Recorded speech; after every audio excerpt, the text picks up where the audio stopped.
Islamic Mind One YouTube channel, please subscribe. খাজা গরিবে নওয়াজ তার মুরিদকে পাঠাইছে লোটাতে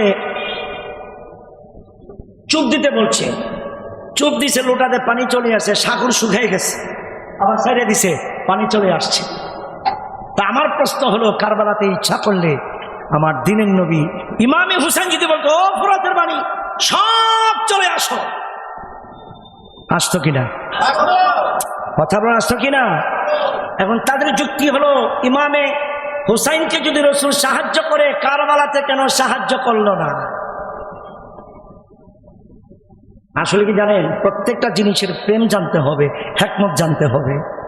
তাহলে ইমামে হুসাইনের গোষ্ঠী সহকারে কোরবানি হয়ে গেল, কই আমার নবী তো কাউকে সাহায্য করতে পারলেন না।